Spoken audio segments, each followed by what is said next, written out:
And we are live. What's good, people? It's your man Dale saying how y'all feeling out there. How y'all feeling? I hope you made it through the weekend in one piece.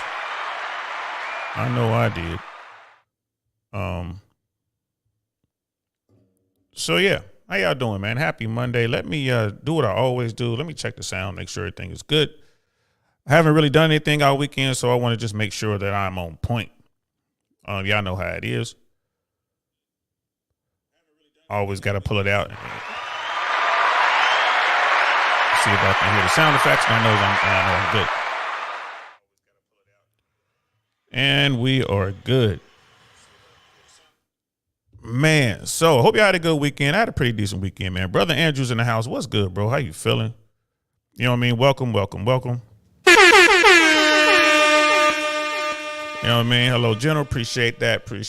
But to call me a general is an insult to guys who've actually earned that rank. I'm just out here trying to make it happen, but I appreciate the compliment, bro. I know what you mean by it. What's good? We got Brother Mike's in the house as well, man. Brother Mike, what's good? Yo, fresh and fit, man. Almost at 160,000 subs.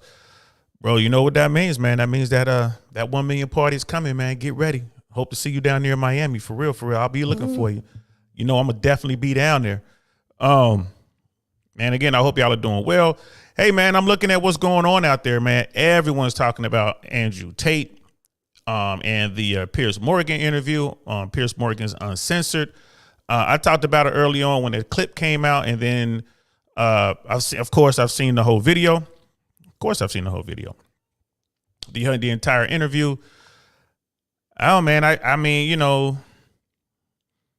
I was talking to some of my people about this today. I was talking to Jay Swans about this today. I mean, I would have to call it a draw. You know what I mean? When you look at the whole thing, it doesn't seem to me that Piers Morgan was able to accomplish what he set out to accomplish, which is probably to paint, you know, Andrew Tate into a corner and kind of make him look like the boogeyman, the villain. He didn't do that. In fact, it seems to me he may have drawn more people to Tate's side if it were a thing. You know what I mean? In all this. And Brother Tate, I mean, I can't say that he won the interaction, won a debate. You know what I mean? Y'all know I'm a Tate dude. That's my guy. But I can't say he won this one. He just didn't seem comfortable. He doesn't seem that he was ready for what Piers was gonna do. I mean, I knew he knew it was gonna be a hostile environment. You know what I mean? He was definitely playing an away game, but the stuff that Piers Morgan was saying, a lot of it was just stupid. It didn't make any sense to me. Like it seemed to me to be a guy who was caught up on the clips. And that's all he wanted to do. I don't really follow Piers like that. I mean, I know he used to be on CNN, and he's not anymore. It is what it is. If you can see the agenda that was being dragged in there by Piers Morgan and his people, and Andrew Tate was just kind of sitting there like, what does any of this have to do with me, bro? But like I said, there's a lot of people who didn't know anything about Andrew Tate. This is their first take on the guy from this YouTube video, which is really, I mean, it's one step closer to mainstream. And, you know, we're gonna, look at some of what these people had to say. It's kind of crazy, Brother Mike. Bro, my whole college is talking about Fresh and Fit and Andrew Tate. Word? Wow. You want to talk about blowing up? Wow, that's crazy, man. That is crazy. But you know, these conversations need to be had. And after the emotions kind of roll away, you know, people are left with, okay, what are we talking about? You know what I mean? So that's a good thing that colleges are talking about Fresh and Fit, Andrew Tate. People are starting to talk about this sort of thing because those of us in YouTube, this is the world in which we, you know, chose to exist, so to speak. Like I'm here, I'm in YouTube because of me in whatever reason. But I understand that YouTube is a very, very, very small percentage of what's going on in the real world. And to hear something like that, Brother Michael is saying, you know, my whole college is talking about Fresh and Fit and Andrew Tate. That's crazy. That shows you how much influence YouTube has over young people And it also showed what parents are not doing. Parents are not monitoring or engaging in this realm, right? These having these conversations with their kids. These kids are forced to go elsewhere and get it or whatever. So that kind of blows my mind. It's like, yo, colleges are actually talking about this, man. That's crazy. Colleges are also talking about the hip hop culture. Colleges are finally listening to and bringing in hip hop scholars, people who, live the streets and understand the words of hip hop, are going to these Ivy League schools. They're coming in there and they're able to engage in conversation and truly contribute to America's heritage. Like we're all part of that mixing pot. So that's real cool. That's real cool. Wow. Well, I know that's all that's over YouTube right now. I got a lot of people asking me about Andrew Tate. You know what I mean? People are talking about Fresh and Fit. People are talking about, the late Kevin Samuels and others and asking questions. You know what I mean? Yeah, times they are definitely changing, y'all. They're definitely changing. So I think we'll start. I have a clip here of Piers. And this was one of the clips he put out. It's like an 8-minute clip. And he has he has a panel of talking heads, you know what I mean? So again, this is really close to mainstream, if not mainstream media, although this is a YouTube clip. Shout out to Piers and his channel. But they're having this conversation about Andrew Tate and based on the interview and the clips and whatnot. And they have some talking heads on here. They have some allies. They have one ally of Andrew Tate. And then, of course, I would venture to guess that everyone else is either anti-Tate or in the anti-Tate crew, or somewhere in the middle. Like, well, and they're just trying to have this conversation. So we'll start with this, man. Let's check this out, which I think is pretty cool. Welcome back to Piers Morgan Uncensored. Andrew Tate is banned from social media for his videos about many women, but when exactly does free speech become hate speech, and who should get to decide that? Joining me now, our political journalist Ava Santino and Talk TV contributor Esther Krakow, author and podcaster and friend of Andrew Tate, Leah Halehearn, and Times columnist Hugo Rifkin. Hugo, let me start with you. Thank you for joining the show. I read your big Times interview with this guy, Andrew Tate. I found it very interesting because I knew I was going to interview him on television shortly afterwards. And what I was struck by was that although you were pretty outraged by some of the stuff he said and done and found it personally pretty offensive, you didn't really seem to be able to conclude that he'd really crossed a line that deserved the punishment he's received in terms of social media wipeout. Would that be a fair? And that's what really the conversation should be about.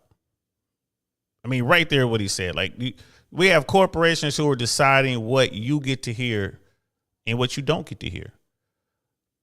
Now, I understand that this is a very nuanced conversation. You know what I mean?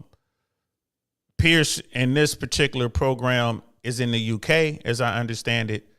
Andrew Tate is in Romania. Of course, he flew into the UK for this interview. We're here in America. These corporations, these global corporations like Meta, which, Facebook and Twitter and, all the rest of it. Where are the lines? Who gets to decide? There is no transparency. They're going to get into that. But just, I want y'all to think about that for a moment, right? Like, who gets to decide what you get to watch or what's good for you and what's bad for you?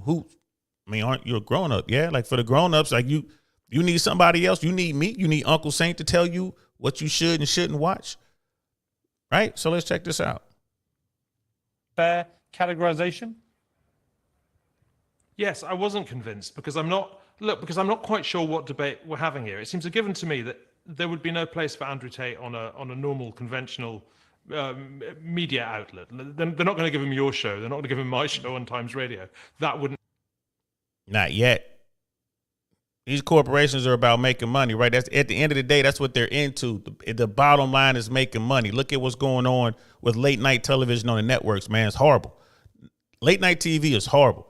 They want to make money. They're losing out money. They're losing market share to YouTube.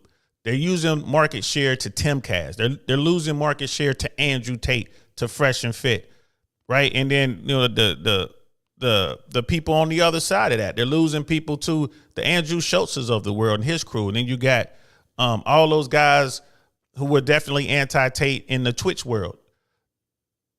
You know, the networks are losing market share to these platforms. So for this guy to sit here and say, well, he's not going to take my job, he's not going to take your job, Piers, don't be so sure of that. Don't be. Like, you can see Andrew Tate going out here now, and he's toning down the rhetoric. It's less Cobra Tate, Bugatti, right? It's less that and more of Andrew Tate, self-made man. He's toning it down a little bit. He absolutely has some points.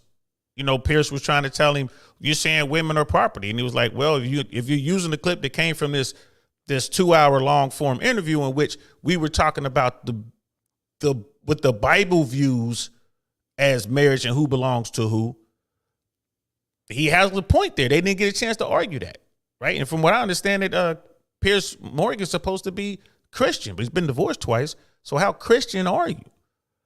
That's supposed to be like a bad thing, getting divorced. You get divorced twice. Like, you know what I mean? There's been changes. So it seems that Piers was very careful not to get the conversation going on that. You talk about religious beliefs, and he was really trying to put it off on people in the Middle East, Muslim countries, this, that, and the third, Taliban, and what have you. It was all over the place. But let's continue. Didn't happen. But it raises the question of whether we think that these tech companies, Instagram, Facebook, companies like that, ought to be being held to the same standards as traditional media. If we think they should be, then obviously he has no place in them. If we think they're actually more of a much more free arena where things that we might find in other places unacceptable are in fact acceptable there, then it becomes a whole different debate. And that's a debate we haven't quite settled, I think. Right, because I mean, to me, it's like when Trump got removed. Good. David Chappell's in the house. What's good? Piers Morgan was right. What are you talking about? What was Piers Morgan right about, brother? What was he right about? You know, there was that bit in there about younger people having less experience than older when they were talking about women. There's some people who absolutely don't agree with that. We're going to show those clips here in a minute. And these are not people who are part of the quote unquote manosphere. These are not people who are Tate people. These are just folks out there who are like, I didn't even know who Andrew Tate was. But looking at this clip, they're trying to figure out what's going on. Like, it's not like he's talking crazy. Brother Jason's in the house. What's good, fam?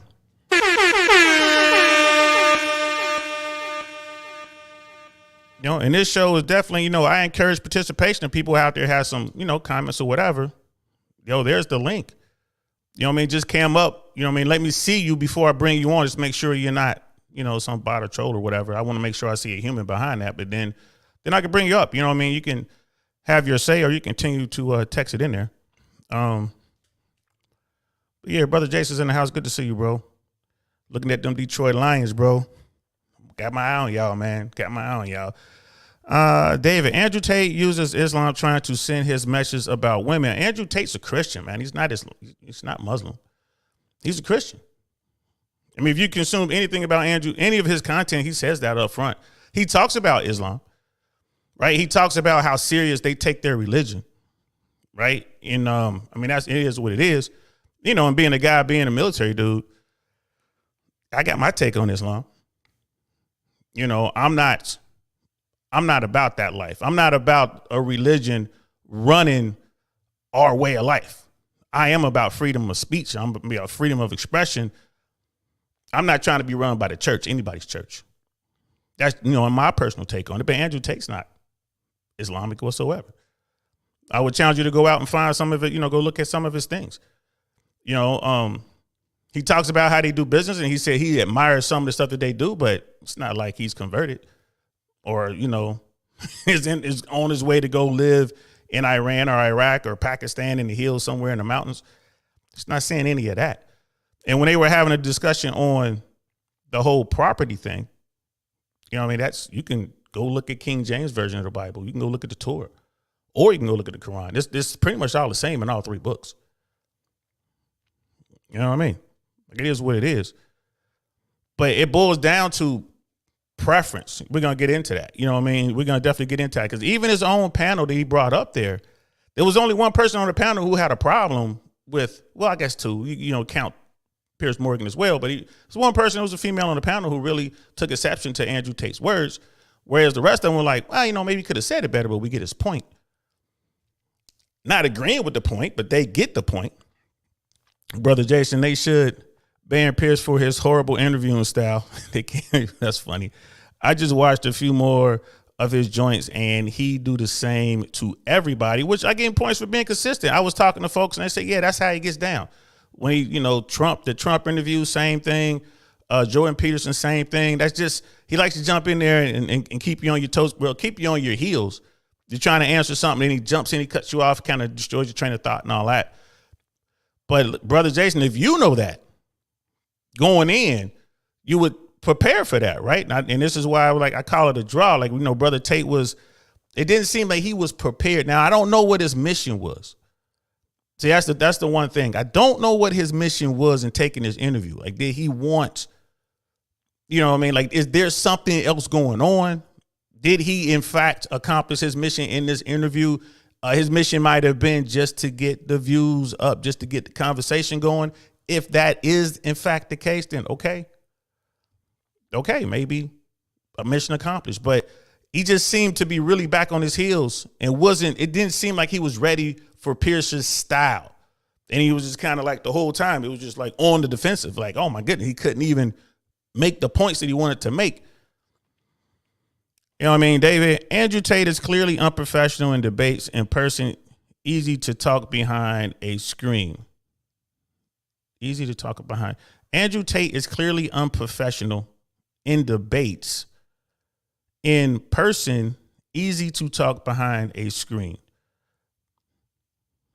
I mean, okay, I can see kind of what you're saying. I don't agree with it totally. There are levels to it. I think Tate certainly, in my opinion, going into this particular debate, it didn't seem that he was quite properly prepared. But to say, the debate was the debate. I mean, he handled himself. He was able to clearly get across his point. And Piers seemed to be there to argue. Tate was there to, give his take. This is where it was coming from, which he tried to do on multiple occasions. So I don't know, but as far as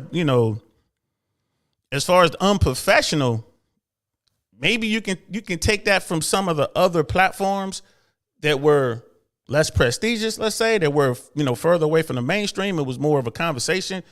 Okay, if you want to say that, but as far as this particular interview on this particular platform, the person who was looking unprofessional was Piers Morgan, in my opinion. Piers Morgan was the one who, again, I think they both kind of failed to do whatever it was I think they were, trying to do. And again, that's why I call it a draw. And I'm saying that as a guy who is pro Tate. I was like, all right, bro, you could have done a lot better.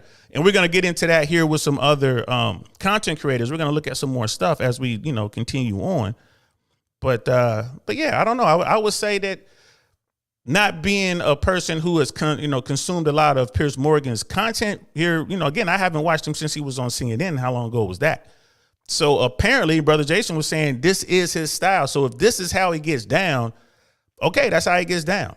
I didn't really see it as being professional. He wasn't really trying to get anywhere other than when it came to Alex Jones and that whole narrative, which I'm familiar with here in the States. That Alex Jones thing, which I don't even know why he brought that up. And then the story of that poor little girl who self-deleted, who took herself out. That's a horrible story. Again, it has nothing to do with Andrew Tate. So again, I would lay, if we're gonna look at the professionalism aspect, I would say Piers was less professional than Andrew Tate was, in just my opinion. You know what I mean? And that's for David. Brother Andrew, it will be working in Andrew Tate's favor because it shows the implicit bias that some people have. Time and time again, he's showing who's who in the person, not by rumor and rhetoric. Brother Andrew continues, Piers attacked him in a way that did not allow to convey a full message, even if familiar is called a mount on it, right? So, and apparently that's what Piers does. Apparently, you know what I mean? But yeah, I would call this a draw. But let's continue with the video. from Twitter and Facebook and so on. If you're going to let the Ayatollah of Iran continue to have active accounts on these platforms, I don't see the consistency in banning a president of the United States or indeed someone like Andrew Tate. Yeah, I mean that's quite fair. You've also got to accept that look, huge numbers of people wanted to watch him. Huge numbers of people wanted to listen to him. He's very, very good at what he does. In an earlier age, there were people like Andrew Tate who put out cassettes and CDs or were on various forms of pirate radio. They had huge audiences. The audiences are much huger now, and they are and much less policed. They have much greater inroads. People like Tate into teenagers, for example. So it raises whole new questions, whole new issues. I'm not always convinced that just banning them is quite the right answer, but then I'm not sure I'd quite like to be making that call myself. Right. I think that's a really good point. Leah Halpern, you're in Miami. Leah Halpern, which I refer to Leah as Princess Leia. You know what I mean? She's down in Miami. She's doing her thing. She's clearly an ally of Tate and the Manosphere, the Red Pill world, clearly. Go support her channel as well. Like she's on the financial side. She's heavy into Bitcoin. She's heavy into crypto. She's heavy into the finance world. Go check out what she's doing over there. She's really doing some good stuff. Brother Andrew Piers attacked him on the way. Oh, I already read that. And David, and first of all, David, hey, thank you and welcome to this platform, by the way. I didn't really get a chance to say that up front. And I forgive me, I'm the case of the Mondays. I normally do that.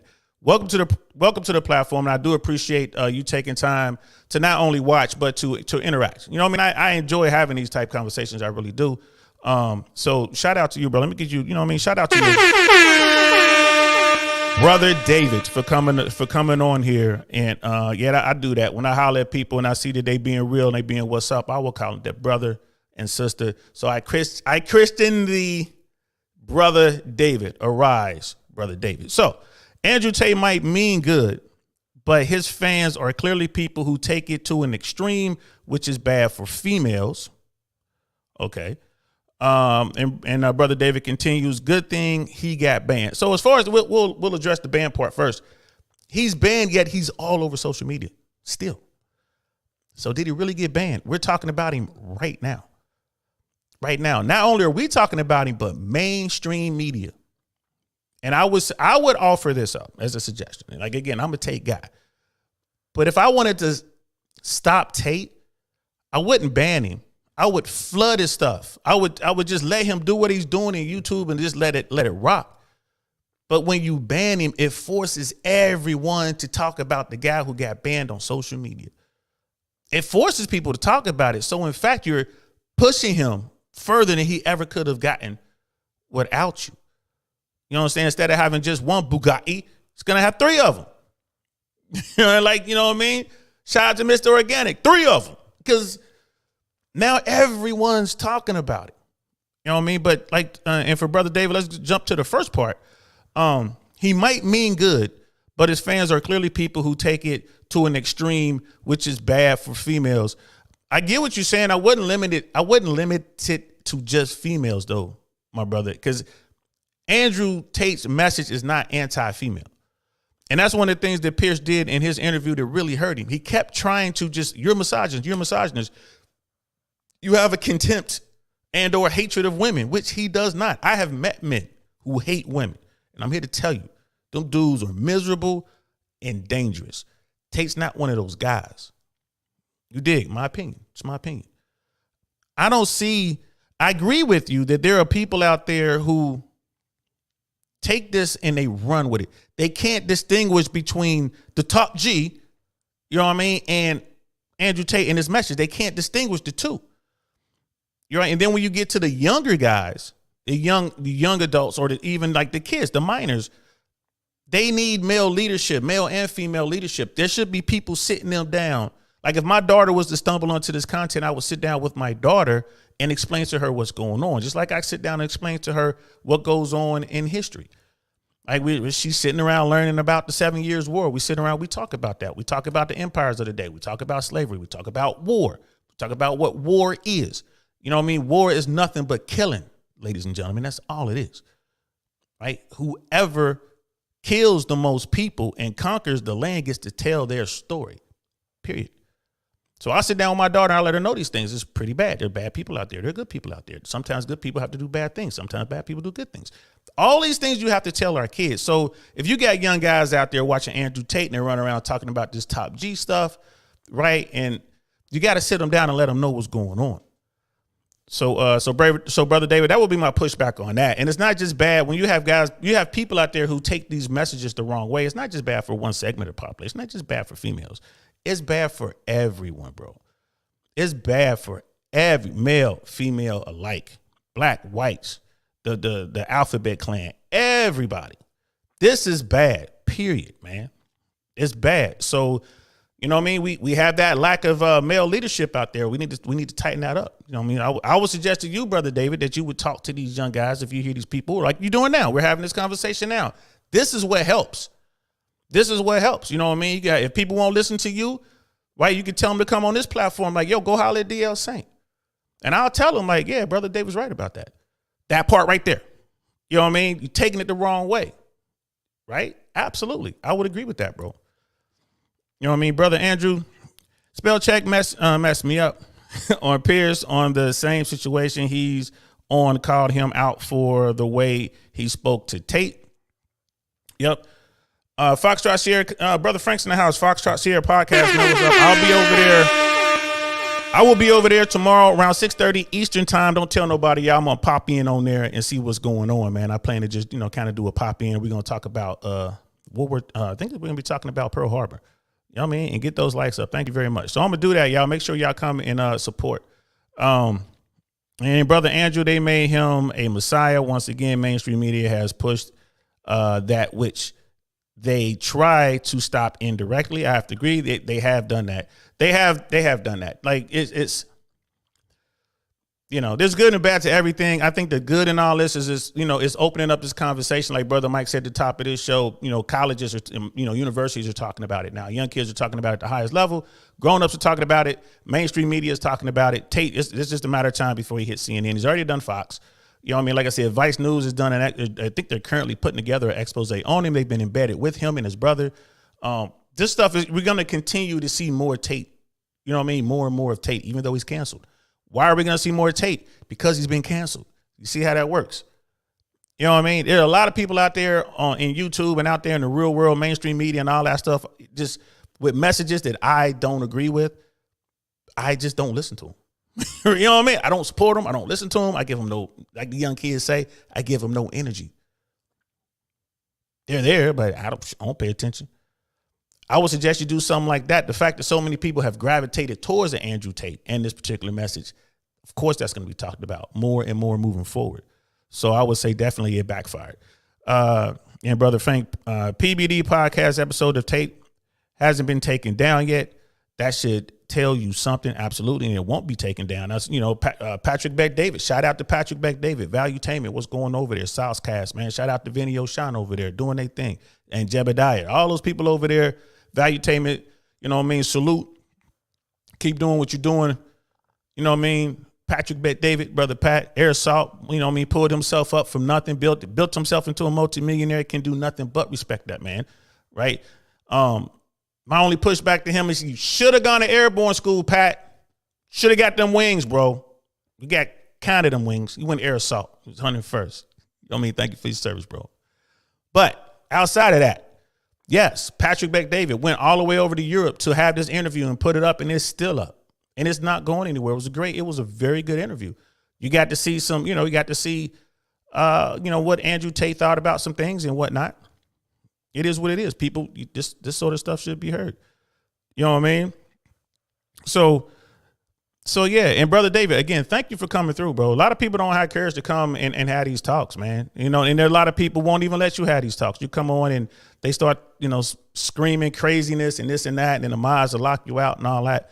No, man, like you come over here and you showing respect, Brother David, and I appreciate that. I will definitely show you the respect that you deserve as well. So, yeah, man. And I dropped a link too. So if you want to come up, man, I would love to have you. We can, up. We can actually talk about it. Chop it up, bro. You know what I mean? Because I'm feeling you. I agree with pretty much everything you said. You know what I mean? Dig that. And I'm a Tate dude. How about that? So let's continue. Let's look at these talking heads. You see, they have 3 beautiful young women. Plenty of diversity here, right? You notice that, right? Plenty of diversity, and that's a good thing. That's a good thing. You get these 3 beautiful women booked in by these 2 men. The 25-year-old here, the blonde, she got into emotions a lot, y'all. You're gonna see that here as we get going. So let's check this out. Miami, you know Andrew Tate. You've been to his home in Romania. You know his brother. What kind of guy is he? I mean, many people who don't know much about him will hear some of the stuff he's been saying, which I play to him and challenge him on in the interview, and they'll be horrified. But what do you think?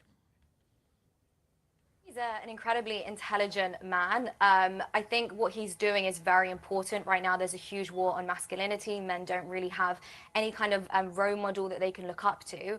Andrew has been very kind and very generous with me. Like I said, I know him personally. I also know him from a business standpoint. I've spent time with him one-on-one. I've never felt uncomfortable. He's never been inappropriate with me. A lot of people accuse him of misogyny. He's never been misogynistic towards me. And I think what he's doing is incredibly important. Okay, Ava Tantina, your view of this. I mean, just from the exchange we just put a preview on. So before they get into Lil Shorty, and Lil Shorty did take a dig at Princess Leia, which was uncalled for. But it is what it is. People get into the emotions. It is what it is. I do want to say this. I've met quite a few folks in the red pill world, the manosphere world. I've met, some of the bigger faces and bigger names in the red pill world. And people on this platform hear me. I always say this when I'm talking about Tate. Like, I met Tate. You know what I mean? We had a quick conversation. I'm here to tell you this. The guy is not a hateful type dude. Now, is he a smooth talker? You know what I'm saying? Is he very charismatic? Yes. Is he very smart? Yes. Is he very worldly? Yes. Did he have to deal with some shit in the streets? Yeah, absolutely. Right? But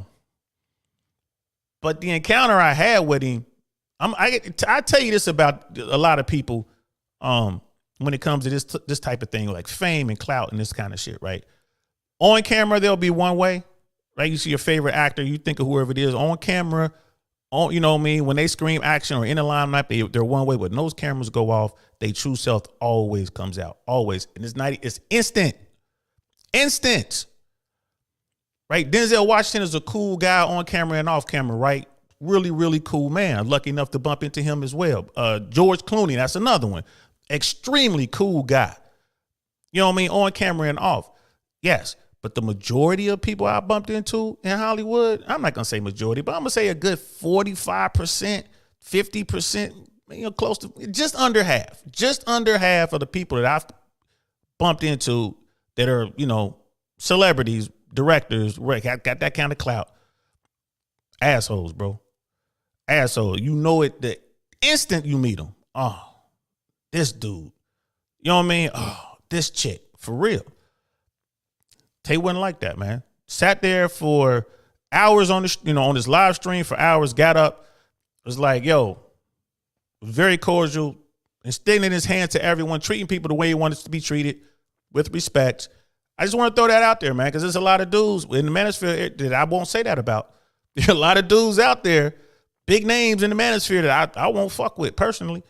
They walk in the room, I go to the other side of the room, and I ain't trying to really be around them like that because I already know what's going to happen.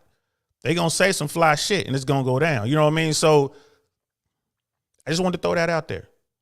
Andrew Tate did not strike me as that type of dude. He struck me as a true gentleman. Shout out to you, Brother Tate. Like I told him, I'll tell you what I told him. I study your words, brother. You know what I mean? And he invited me to tea. You know what I mean? He wanted to talk. So yeah, I'll leave it there, but I'm just letting y'all know, bro. You know what I mean? It's you have to do what we talk about over here all the time, man. You have to put it through the old think tank. Arch. Nothing gets past the old think tank. Nothing. Put it through the think tank. Find out what are they up to. You feel me? When people ask me about Tate, what is Tate up to? Shit, he's up to making money, man. I ain't gonna lie to you. I'm not gonna lie to you. He's up to making money. Hustlers University, or the new version of it, they made some changes. It went from $50 a month to $60 a month, from what I understand. He's making money. The War Room, I'm sure that's gonna go up real soon. The War Room was like $5,000 a year. It's about to go up, right? So what is he up to? He's up to making money. But There's still something there. Am I going to invest in that sort of thing? Nah, not right now. No.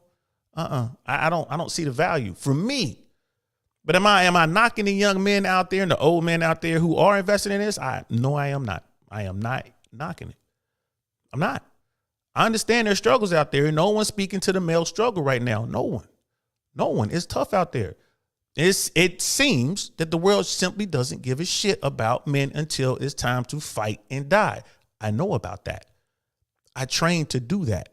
Still proud of it. I'm glad I did it. But as an old man, I look back on it. See a lot of brothers out there who got mangled on the battlefield, who got mangled in training, and they just suffer and no one gives a shit. I'm just being 100%, y'all. We signed up for it. I get it, but no one cares. Thank you for your service. Bullshit. Most of y'all don't mean it. I look at people all the time. When you saying this because I don't even say that shit if you don't mean it to me. Don't say it. You know what I mean? No one's talking about male issues. It is what it is. I ain't crying about it, but I just want to point that out. Tate's talking about it. It got him canceled. Yeah, he said a whole bunch of fly shit. You know what I mean? But he ain't out there blowing people up. People out there blowing folks up ain't canceled. Come on now. You know what I mean? Keep that shit rocking, y'all. Brother Jason, the mods are fair over here. Yes, they are. Thank y'all very much to my mods.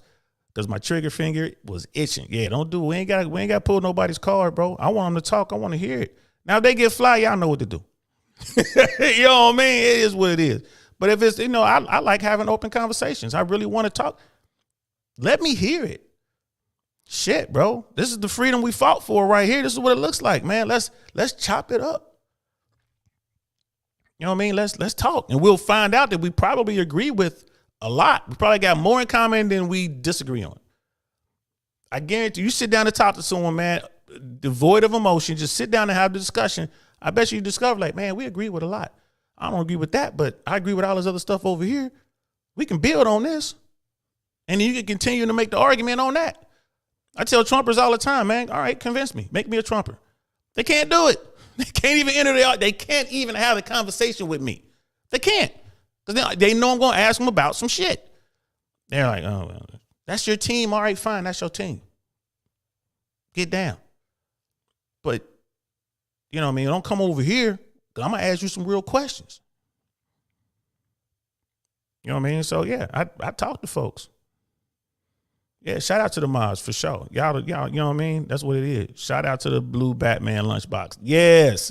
And y'all don't know what that's about.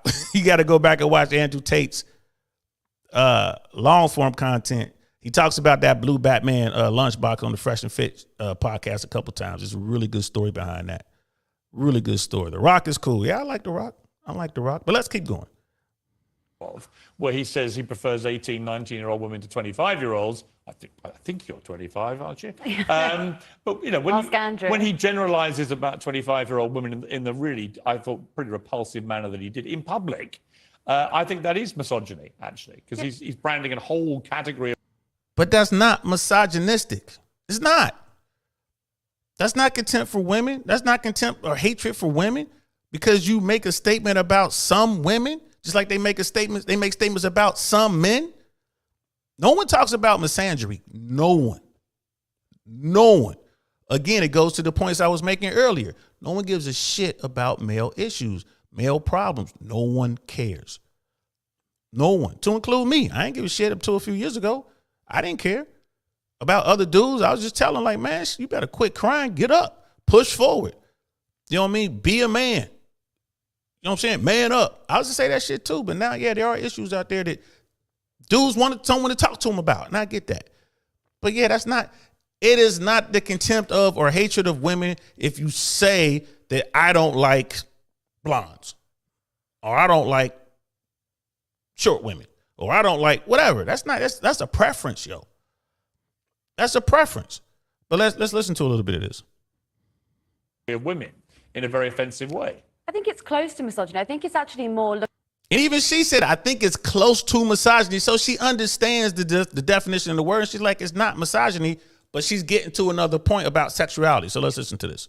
Looking at women as objectively sexual objects, which inherently is misogynistic, but it's looking for purity in women. What he's essentially saying between those lines is that he wants some sort of virginal woman. Maybe that's why he takes this girl seriously. I don't know, but And she's talking about Princess Leia. See the dig? You see the dig? Why she say that about Leia? Because Leia Halliburton is beautiful, right? That's why she said it. That's a little bit of jealousy right there. This ain't got nothing to do with Tate. You know what I mean? Sorry, shawty. Plus, this girl right here, she's really upset about this whole, they're going to get into like how many, you know, body count and all this kind of stuff. This young woman is real offensive. I mean, really upset about it. I wonder why. I mean, it kind of sounds a little bit like... But he's, I mean, on on the other side, he's allowed to. I mean, he can have these views. Does anything that he says, or the stuff that... And notice that Piers didn't say preferences, you know, preference. He said views. He can have these views. It's a preference, bro. I don't like younger. There's nothing an 18-year-old girl has that I want. Nothing. I don't want an 18-year-old. I don't. I just don't. And I don't care about body count. However, if I discovered I'm dealing with a woman who's been with 200 guys, guess what? I'm moving on.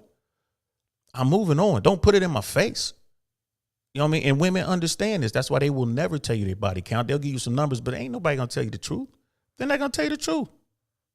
That you've seen with him, does it cross a line where he deserves to be expunged from all social media, to be banished from the internet? When you've got to look at the reaction that came off that. So the people who were duetting his videos or the people who were spreading his messages. When you've got 15-year-old boys espousing these sort of views where you're talking about women in purely sexual terms, and that has come from Andrew Tate, then that's where the problem is. What do you think? I don't actually think that's a very fair assessment. He didn't say, oh, I only date 19-year-olds, I prefer. He was making the point, and he could have phrased it better, absolutely. But he's saying which he did concede, actually, yeah, later exactly. in the interview. But the point he's making is, and he's a very intelligent guy, like Leia was saying, so he knows what he's doing when he's saying that. Obviously, he's got a massive reaction from it, so clearly it's worked. You notice how the sister, who I think is very beautiful, I'm not a big makeup guy, but this is a beautiful woman right here. Did you see how she handled the slights about Leia, right? She handled that slight and used Leia's name, whereas the blonde lady, I'm sorry, I forget her name, but she was like, well, maybe that's why Tate likes this girl over here. The girl was like, nah, Leia was saying this. You know what I mean? Shout out to her. Well done, love. Well done. Bravo. Bravo. But let's continue. But the point is, you know, he's saying that younger women who have had less experience with men in general are more desirable because they don't come with a certain amount of baggage. Now, you could say there are women that are more experienced that come with less baggage because they know what they want or they're more mature mentally. But my view is you shouldn't be talking about women in that generalised way at all of any age group. But I know a lot of 25-year-old women in my time, they're all very different. It's like the idea that you bracket them all in this revolting way, which he did, which is just lad in a nightclub kind of way. It's fine, but that's a generalisation. To do it with a big following, I think, is a malevolent influence. And what is implied there is their sexual history. That is what he's talking about. Yeah. But there are women that are 18 that have a more elaborate sexual history. Well, let me ask Hugo. And Piers would not allow Esther, the sister Esther, to continue this line of debate. They shut her down because she's making sense. They don't want to hear that. He's like, well, let's move on. I want to paint this particular this person as a bad person, and I want to use this to do it. And here we are, Miss Diversity Lady. We brought you on here because you have darker skin. We need you to be on our team. And the girl's like, nah. She was like, not feeling that. Okay, so let's shut you down. She didn't really get to say anything for the rest of the interview. For this segment, like it was the whole thing is like 8 minutes and 36 seconds. She didn't really get to say anything else for the rest of the segment. They shut her all the way down. And I'm not saying it's a racist thing. I'm not saying they only shut down the black woman. I'm not saying that. I'm not. Let me get ahead of that now. But what I'm saying is she wasn't in line with the argument that they wanted to present. Wait a minute. We thought you were on our squad. You're not on our squad. So let's go over here and talk to this person. That's what happened. Doesn't matter what color she was. Yeah, you spent quite a lot of time with him for your big interview for the Times. What did you actually make of him by the end? When you came away, what did you think of him? Oh, we got on very well, but then we were two men sitting in his cigar room, bantering. You know, we had a good chat and a very honest chat. I mean, we had a very similar conversation to the conversation you're having at the moment. I think in different circumstances, I wouldn't have liked to introduce him to my wife. I wouldn't have liked to have to hang out with him with my female friends. I think that'd be intensely uncomfortable. I don't know why that would be uncomfortable. You wouldn't want to introduce him to your wife. Why not? Why not? Yes, I did an episode on this and I used this same clip before, so I'm using it again because I just really wanted to show these different views. I wouldn't want him around my wife and her friends. Why not? Why not? He said, we got on very well. He's a cool cat. He's a cool dude. But why not? You don't think he can handle himself around those people? I mean, I wouldn't have a problem with it. Or is it more to the point that his wife and her friends would have a problem with him? Maybe it's more of that. I'm not worried about Tate being in a room with whoever, whatever, doing. You know, I'm not worried about him and his ability to hold a conversation and cool. He's not going to be over there on that top G shit, screaming Bugatti and all that. He's not going to be doing that. He's socially calibrated. Right? So I think this brother right here is saying, well, maybe my wife and her friends will have a problem with him and want to go all caring and all that kind of shit, be in their emotions and not even want to have a conversation. I think it's more to that. You know what I mean? Brother Rod Erickson in the house. What's good, bro? What's good, man? Fresh and Fit Dallas Cornerstone in the house, man. What's up, man? Yeah, Purple Pill, bro. We're working on that interview, man. We're going to set up that debate. Purple Pill podcast and the DLC and I Really Want to Know podcast is going to come together, man. We're going to have a good time. We're working on that, man. It should happen this week, hopefully. We're just locking in the time. So, yeah, when we do that, man, we'll have the thumbnail up, man. Of course, I know y'all going to be there to support. You know what I mean? It is what it is. It's going to be fire. So let's continue.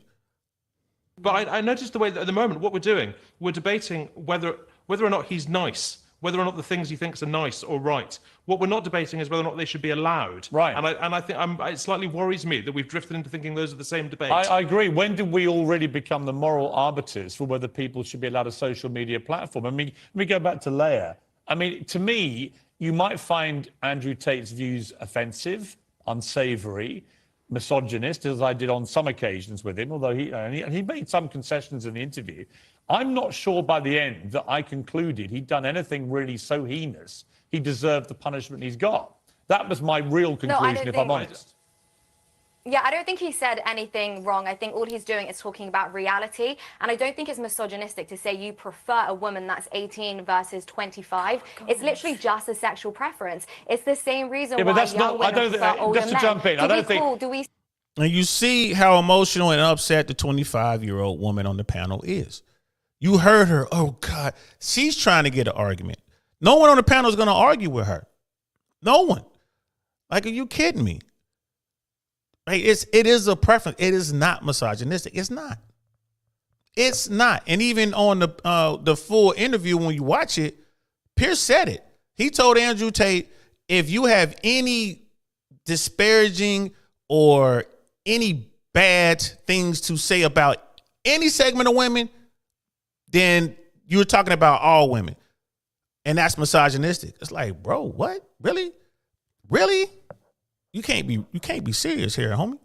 You know what I mean? Brother Jason, he's better and understands that Top G may take his wife. Man, I don't know about that. You know what I mean? Tate's not going to take somebody else's wife, man. He just don't move like that.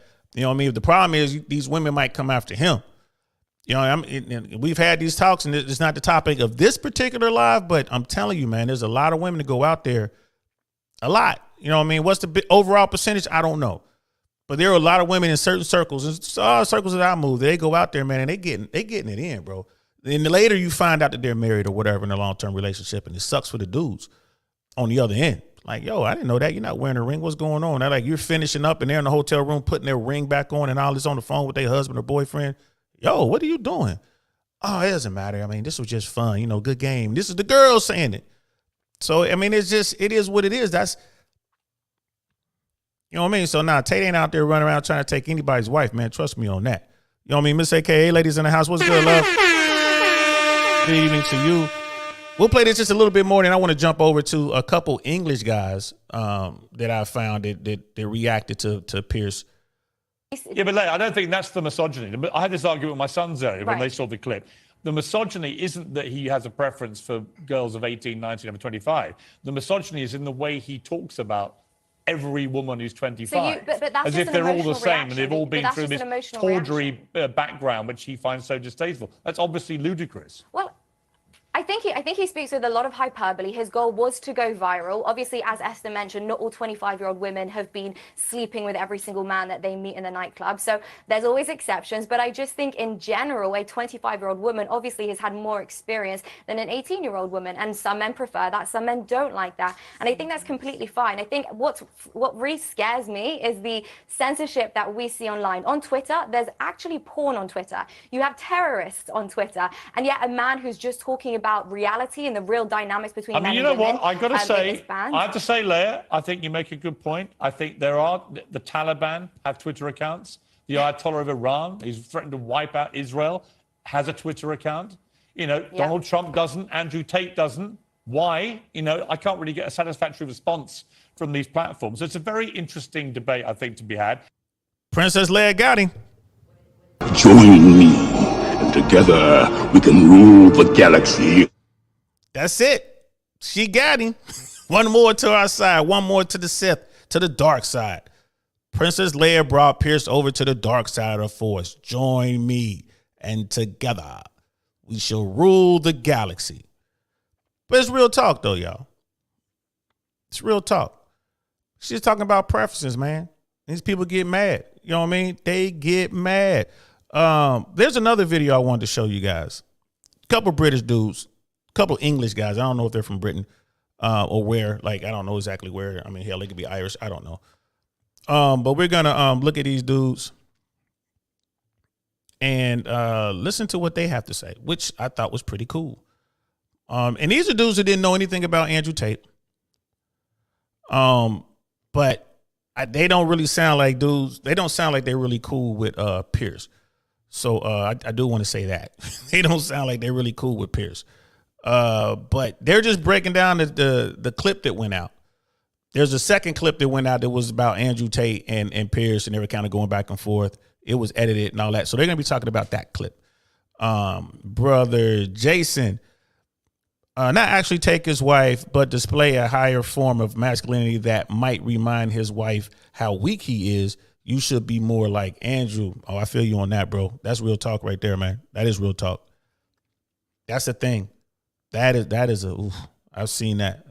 Man, I can't tell you. I mean, I've talked to females just like, I just wish my man would be more like, and then, you know, this person, that person is whatever. It's like, but that's who you with, love.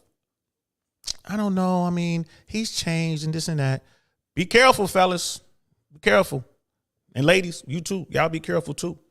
You know what I mean? These guys out here doing their things too. So be careful. But let's check out these two brothers right here.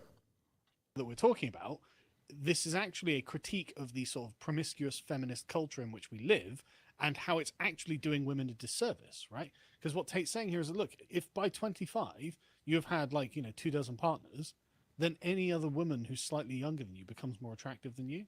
You know, and the thing is, it's like a 25-year-old... It's not judgment. That's a reality of how does this play out. Exactly. And the thing is, it also logically follows then that a 25-year-old who has only had like 1 or 2 partners is more desirable than a 19-year-old who has had like 20 partners or something, right? So it is actually a critique of promiscuity from the position of a man who is looking for a high-value woman, which of course is his entire brand. Now, like you say, he's framing it in a vulgar way, but okay, well, internet shock jock, you know, who cares? It's still not wrong, and it's not women are bad. You know, this is a critique of behavior of certain kinds of women compared to others. And the lie that is being told that you can F a million people and it'll have no impact. So, yeah, and then you'll find Mr. Right settle down and have a nice house with a family and a bunch of kids and a dog. It's like, that's not going to happen. You know, actually, once you've gone through that many encounters, you become an unappealing prospect, and for a lot of men, it's true. And here's the thing: like, I don't know who these guys are, but they sound very conservative to me. But I met a lot of people from the UK that share their views. I mean, it is what it is. When I had these conversations, people talk about body count. Man, I don't care about body count, but you better keep your body count in the closet with all the other skeletons. Don't let me find out. If I find out you've been with hundreds and hundreds of guys, I'm moving on. And people are like, well, you shouldn't do that. Why not? It's my choice. If I want to stay with her, I'm gonna stay with her. But I'm just telling you, you with somebody who looks on sex like that, and like, women can go smash anytime they want. It's not the same as dudes. Like dudes, even if I wanted to go out right now tonight and just get some Foxy Brown, it's gonna take work. I gotta know what I'm doing. But for a woman to go out and get her some Magic Stick, shout out to 50 Cent. For a woman to go out and get her some Magic Stick, all she got to do is walk out. And these days, she ain't even got to do that.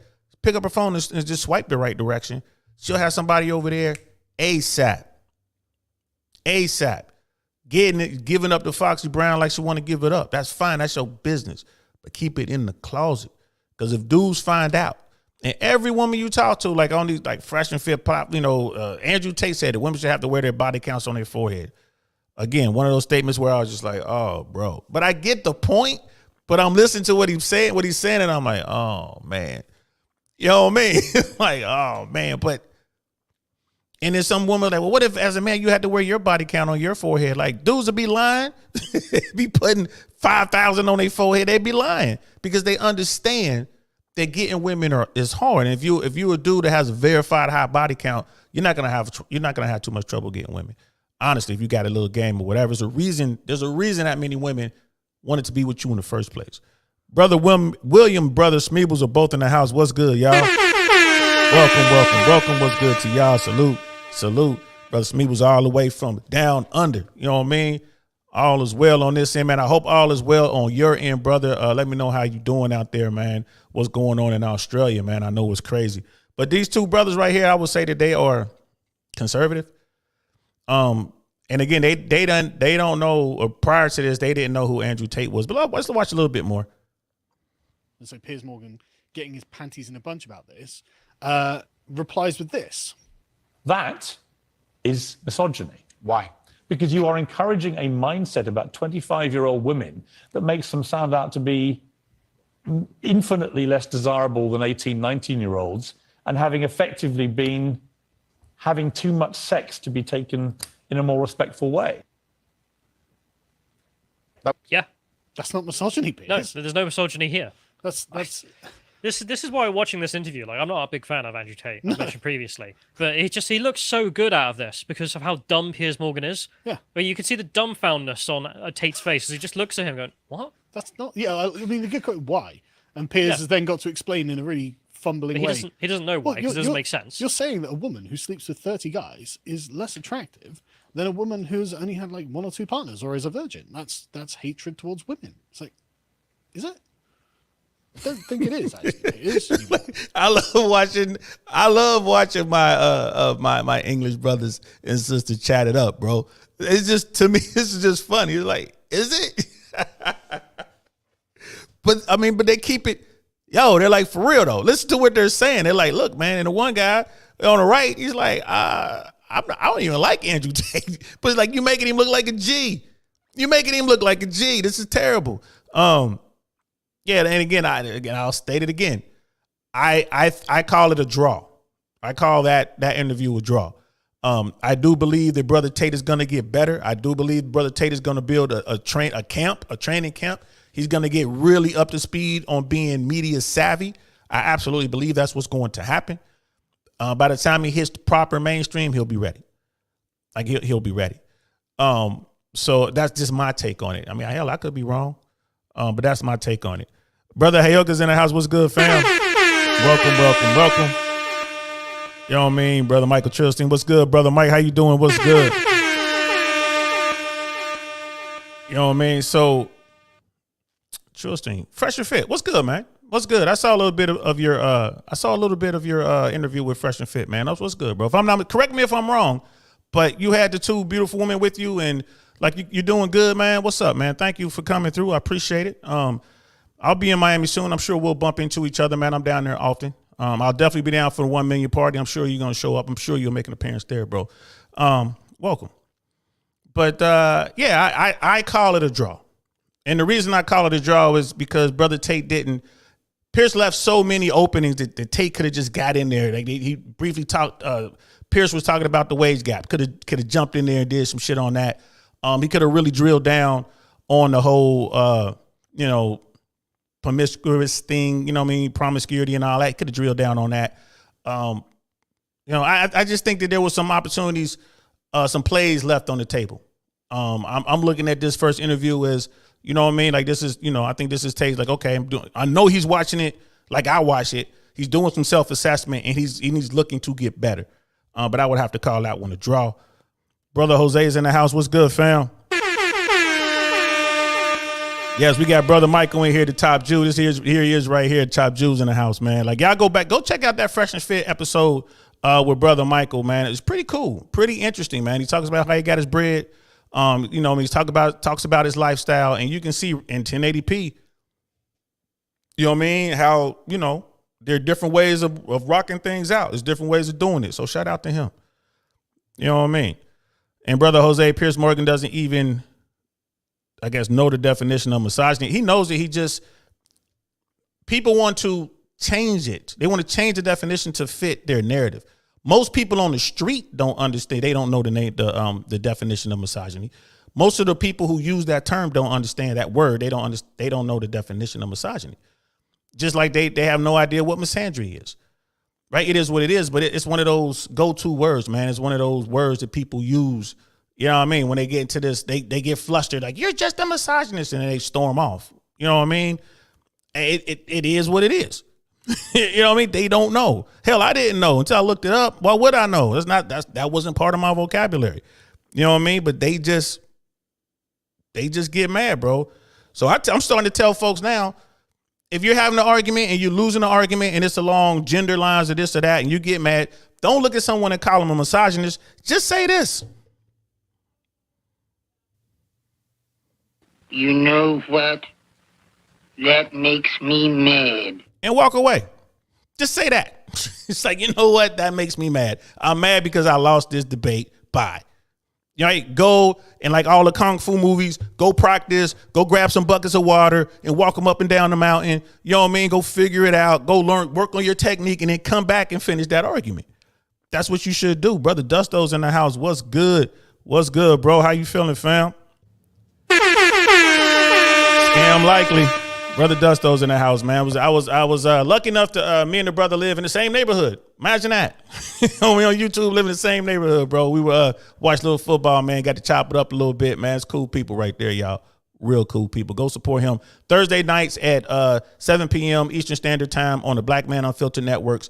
He does a show, and it's just amazing comedy show he does over there. They just wild out, man. 30 minutes. Go check that out every Thursday. But let's continue. Let's listen to what these brothers have to say, and then we'll move on. As in, like, the thing is, what Piers is saying here, right, is that we have to value the whore as much as we value the Madonna, right? This is the most radical feminist position. This is the eternal, like the final form. You hear what he said? It's like the most radical feminist position is you must value the whore as much as you value the Madonna. First time I ever heard that. But that seems to be what's going on. We have to value no matter what. We can't hold you to account for your poor decisions, or if you just want to do it. So if you were a porn star, you're just as valuable as the woman who's only been with her husband her whole life. You know, even though you're a porn star, you slept with thousands of men on TV for money. You're just as wholesome as the women who had the opportunity but didn't do that. Wow, that's a profound thought. Of the feminist position is that nothing a woman can choose to do is ever wrong, right? Because all of this is completely within a woman's power, right? These are not things that are intrinsic to women. It's not intrinsic to womanhood to debauch yourself by having 30 partners by 25, right? That's not something women have to do. It's not something women have always done. It's a product of the sort of, debased modern culture in which we live, right? A woman has control over this. Yeah, that there's something in that, though, that makes me feel like they're fallen and they're dragging every woman down. You're like, you're not a real woman until you've done 30 guys like me. There probably are women who think that. And also, it's not misogyny to critique, like, an individual woman either. Because he's going, well, this woman and that woman. It's like, but I can't commit a misogyny by critiquing that woman without critiquing that woman, right? Misogyny is critiquing all women all the time. So it doesn't make any sense. I suppose we'll get to that. Well, yeah.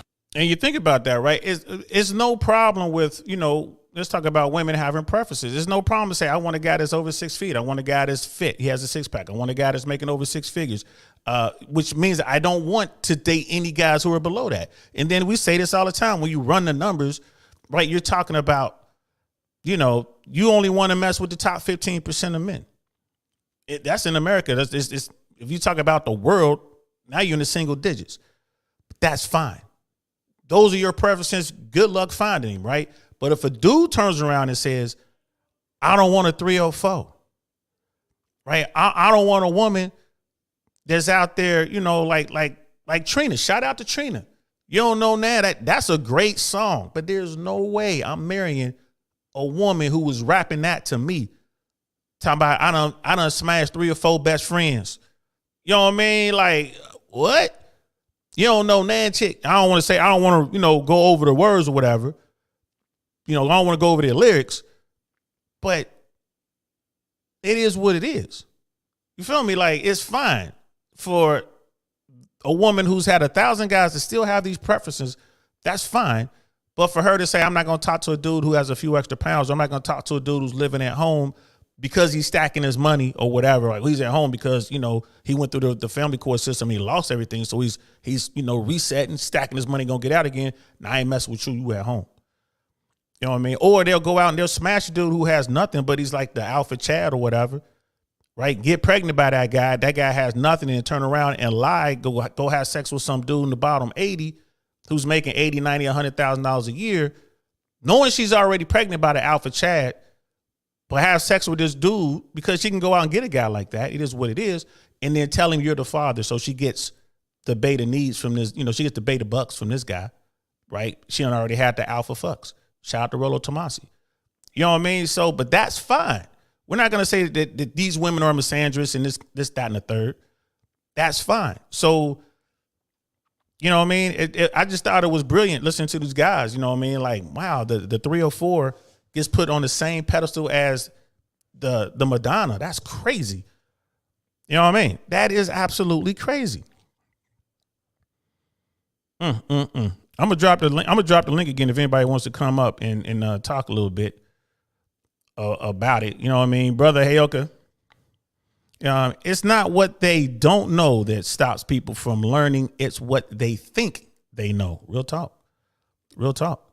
You know what I mean, brother? Heyoka continues. The dualistic nature of hypergamy. Yeah, that's what that is, man. And it's great. I mean, hell, if I can get that, I would take it. You know what I mean? That's great. It's absolutely great. So here's a sister, Lauren Chen. Go subscribe to her channel. She has a clip up about all this. You know what I mean? I definitely wanted to run through her entire clip. And then there's one more after this I'm going to try to get to. But let's talk about, like, with this sister right here. Like, she's more of a traditionalist. I don't know much about her. I've seen maybe one or two of her videos over the past handful of years. She's not very radical at all, in my opinion. I don't consider her pro Andrew Tate. She's not out there, and I could be wrong, but I don't think she's out there as like a top G supporter. You know what I mean? But she has a clip out there that I saw today, and I thought was, you know, I was like, okay, you know, I'm listening to her points, and she was really getting on Morgan and how he failed. And again, I call it a draw, but I think she was saying more that it was a win for Tate. So let's check this out real quick. Let's talk about Piers Morgan's interview with Andrew Tate. And as far as I know, this is the first major mainstream interview that Andrew Tate has done with anyone since he was yeeted off the internet. Correct me. Now, mind you, they consider this mainstream because Piers Morgan came from the mainstream. Like, he had CNN and all that kind of stuff. And you see his platform, that's a YouTube platform, but his studio and all that, the split screens, it looks like it could be on, you know, CBS, MSNBC, Fox, ABC. It could be on BBC. It looks mainstream, and it's headed up by a guy who was mainstream for years. So I get where she's coming from with that. If I'm wrong, though. And since this interview with Piers Morgan is doing so well, it just aired the day that I'm filming this, and it already has just tons of views. I honestly would not be surprised if other shows now start having Andrew Tate on, because obviously they are going to do that. Brother Tate, you know what I mean? If you happen to see this, or anybody who knows Tate, I'm gonna bring this up to Myron. In fact, next time I talk to Myron, I'm gonna ask him to pass this on to Tate for me. Get your camp up, bro. Get your camp together. Start training. Get your media personnel online. Get the best, bro. Get the best. Start training and make it happen, man. I'm pulling for you, brother. Make it happen, because yes, all of the mainstream people are coming for him. He knows it. And this is, again, he said he had a plan. Looks like his plan is working pretty good. Obviously, people are interested in what he has to say. And I think this just goes to show, if we didn't know it already, that no, censorship does not work. We have the whole Streisand effect happening around Andrew Tate now. And actually, Piers Morgan mentions in this interview that at one point, Andrew Tate was the most Googled person on the planet, even surpassing Donald Trump. So I actually was one of those people who wasn't really familiar with Andrew Tate at all until he got banned off of everywhere. And I did do a video about my kind of first impressions of him going through his content a while ago. I would recommend checking that out if you haven't already. I came away from that video feeling a little bit middle of the road toward Andrew Tate. I really liked the things that he was saying about men and self-improvement, that kind of stuff, personal responsibility. But then when it came to a bunch of the clips that were circulating with him talking about relationships, I left with the message that, okay, this is a man who thinks that all women are Instagram thoughts and just uber feminists. Like, that he doesn't know any actual just regular women, like the type of women I interact with every day. And so that was pretty much my main criticism of him in that video. But honestly, having watched this Piers Morgan interview, which is about an hour long, and it is up on YouTube in its entirety, go check it out after you watch this, of course. After sitting through that interview, I've actually got a much more positive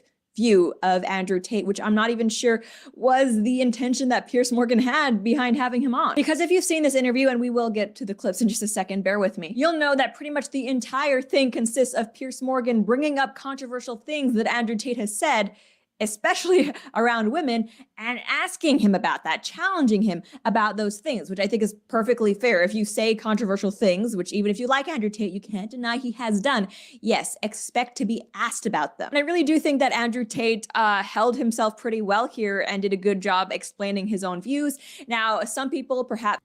And here's the thing, like, she is, like I said, she's not in the top G's camp. Didn't really follow him that much. Only thing that she really knew about Tate was from the clips and whatever, and it's like, yeah, that's a bad guy. And then she watches this Piers Morgan thing, and she's like, oh wait, maybe I jumped to judgment there, and then went back and started watching his content. It's like, okay, I get it. This is what's going on. Brother Daniel, what's good, man? The mainstream narrative is always behind takes them some time to catch up. Most of them, including Piers Morgan, are irrelevant. They're still mainstream, though. You know what I mean? Yes, I hear what you're saying. Yeah. I mean, you know, YouTube and the fringes are growing. People are turning to places like Timcast to get their news and that kind of sort of thing. And I get that, but it's still really small, really, really small about right now, percentage-wise. Mainstream is still mainstream. And the fact that they're talking about Andrew Tate, and again, he's already been on Fox, you know, with Vice News doing their thing. I bet you MSNBC, I think, will be next. I'm not going to lie to you. They need viewership. MSNBC is suffering big time, and they don't have Trump. Remember, Trump was how they made their money. Brother Hayok, I see you there, man. I'm going to get you in a hot second. MSNBC is suffering. Someone like Andrew Tate will give them a bump. It will give them a bump, whichever. I don't know what show it's going to be. My money would be on Ari Melber. I think it would be the Ari Melber show. And you look at what's the name of the guy who's related to the former governor of New York, Cuomo. Cuomo's show is coming out. I bet you they've already reached out to Andrew Tate. Cuomo's definitely gonna want to talk to him. And like I was saying, Brother Tate, get your camp together, bro. You don't want to go up against a Cuomo and not be prepared. He will eat you up. You know what I mean? Get your game up. Get it right. You know what I mean? Train up for that. But I'm telling you, it's just a matter of time before he hits CNN. You know what I mean? I think MSNBC will be next. Brother Jason Hayong, how do you feel about the Rumble platform? And are you considering heading over there too? I'm not really crazy about Rumble. I mean, I'm on there because I want to see, you know, Tate stuff. There's a couple other people. Rumble is sitting back and taking money, right? They're taking money. They're taking platforms and they're offering really good deals. I ain't gonna lie to you, bro. It's on my mind. I'm nobody right now though, right? I'm so small, but I am looking at it. I'm looking at it really hard right now, man. Because it's just a matter of time before YouTube does a complete purge. And anyone who says like the stuff that I talk about, even though I'm talking about all sorts of things, but the things that I talk about, yeah, I can see at some point, you know what I mean, if I do the work and I get to a certain level, that they're gonna wanna, you know what I mean? Like, nah, we can't have you over here on YouTube. I get that. So I am looking at Rumble, bro. I am. Brother Smeebles, Trump kept the media alive for so long. You can see the decline of it all. Yeah, because all their stuff was about, you know, hating Trump, anti-Trump, and they was making money off of it. Then Trump went away. He lost, you know what I mean? He lost the election. And yes, he did lose, y'all. He lost the election. And MSNBC is just like gone. So yeah, I bet you they're in negotiation with Andrew Tate right now, bro. I bet you $100 to a donut, $200 to a donut. You know what I mean? Yeah, Haya Hassan. I hope I didn't mess up your name, brother. Welcome. Thank you. From Africa, Andrew Tate is a force here we respect. Yeah, and like, man, all that entire continent, like when it comes to man, you know, masculinity and all that, Africa is still on point, bro. It never changed. That entire continent, right? So, you know, welcome, brother, and thank you for that. I appreciate you, you know, chipping in. I want to bring brother Hayoka up here, man. Just kind of add him to the stream. What's good, bro? How you feeling? Fine. How are you today? I'm good, man. I'm good. I ain't, you know what I mean, loving life right now. You know how I get down, man. Just trying to create this content, man, trying to crank and all that, man. So, and I'm gonna keep you with me while we go through old girls videos, like 17 minutes or so. But yeah, man, what are your thoughts so far? I think that even if we went with Pierce's argument, it would be problematic because when Tate said to him, if a man has to give his life for a woman and to have responsibility for her welfare, then conversely, he should have some authority over being able to veto some of the things that she does, especially things that would involve taking him into a dangerous situation or causing a dangerous situation for him. So to me, Pierce's position was not a good one because what man would give his life over a faulty decision that a woman made? It wouldn't make any sense. You're right. You're right. I agree with you wholeheartedly. You need some sort of a little bit of authority. You do. Like I have authority over my kids, and then you know, Piers Morgan was making the argument that, well, you have legal authority over your children, this, that, and the third. And there's a brother out there who's in the manosphere world. I forget his name, real buff brother, who was reviewing that as well. I want to say Knight something, I can't remember. But his point was this: if my brother brings his children over to my house, or if my friends bring his children over to my house and leaves his kids in my care, I have the authority to take care of those kids, to keep them safe. I can't just sit back and be like, nah, you can't go outside because it's late or whatever. And they're like, man, forget you. You ain't my daddy, and leave. No, sit your little bad ass down. I have that authority. I will force my authority upon those children under my roof. And I get on the phone like, come over here and get these babies if they that bad, but you still have that authority. So I just, people take these words and they go crazy with it. Pierce understood the points that Andrew Tate was making. He simply didn't like them. Am I wrong thinking that? Well, he got confused between being authoritarian and being authoritative. And you can't force a woman if she wants to go out into the Chicago streets at 2:00 in the morning, and you say, "Listen, don't go," and she decides that she goes. If you can't stop her. You can't force her. You can't use force to stop her. She has to be. Tate did say that, and for the record, Tate did say that in the interview. Yeah, and so that's the thing. He was saying essentially, I'm being authoritative. I'm not being authoritarian. Okay. I mean, but again, it's like for those of us who are just like regular folks, it's like I get what he's saying. I get what's going on here. And Pierce, I guess Pierce is just trying to get the bag, right? It's like, well, no, you're a misogynist. And these things you're saying about women aren't property and this and that, again, taken out of context, it's just, man, you know, you get tired of hearing it. Brother Smeebles, what's good, man? I mean, even Saturday Night Live did a skit on Trump in late January this year. Damn, I don't even watch Saturday Night Live. That's crazy, but they did that. Well, he is and was the fuel for media. Good point there, Brother Smeebles. Well, when you look at traditionally, back, which is what Andrew talked about, he said talking traditional male role models. In truth, a woman did belong to a man in the sense that he was responsible for the decisions that she made, and that if she made a wrong decision, he would be held responsible for it. Right. And it Not used her. to be if your children did that. I mean, in my lifetime, if your children destroyed some property, the parents will be held responsible for the property the kid destroyed. Exactly. So I mean, damn. So you have society that has actually done that. But again, when you talk about women, and I get that women are equal, I understand all that. But if I'm with a woman, if she's with me, and I am in a position where I need to be prepared to lay my life down for that woman, yeah, she better listen to me, man, or she gonna be on her own. I told you not to go out there. You win anyway. Don't come see me now. We need to go do something to them dudes. Nah, no, I don't. But that, by definition, when you said equality, women are equal, the problem part is simply this: is that, and I'm not trying to be funny, most women aren't going to give their lives for men. And Nah, so they won't even get their money. Most women won't give up money for. I'm being honest. It's hard. If you got a woman who's buying you stuff, that woman's really into you. That's a rare thing to have a woman buy you stuff. Exactly. So that being said, what happens is the equality argument kind of goes out the window in the sense of saying that that's pretty one-sided. Yeah. Yeah. I see that. Brother Quincy's in the house. I'm gonna catch up the chats real quick. Brother Quincy's in the house. What's good, fam? What's good? Good. You like big up, brother, to me. Thank you very much. Good evening, good people. That's what's up.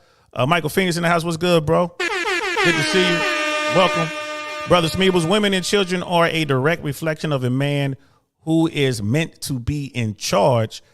Hey, man, I'm not arguing. I am not arguing, Brother Smeebles, down in it. And that's all the way over in Australia. I'm not arguing. Adam, men and women are not equal, bro. Equality is not justice, and justice isn't equality. All people are equal in the eyes of the law, bro. You know what I mean? That's where I'm coming from with it. Like, as a female, you are free to do whatever you want to do, right? But if you're going to be with me, we're going to have to roll a certain way. This is not a partnership. I'm not looking for a 50-50 partnership.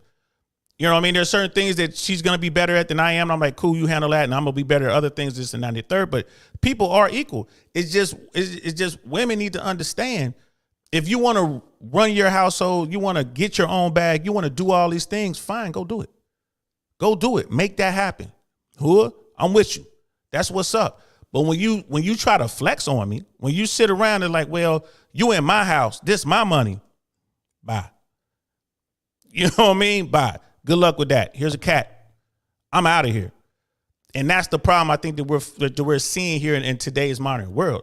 There's a lot of people falling for that, and a lot of us are alone now. And I cut you off, Brother Hayoka. Go ahead. I wouldn't even say equal under the law. If you look at some of the stats. If true equality would, to give you an example, in 2019, you had over 4,000 workplace deaths among men and 400 among women. Women generally don't choose dangerous professions, but men have to do them just in order to keep society running.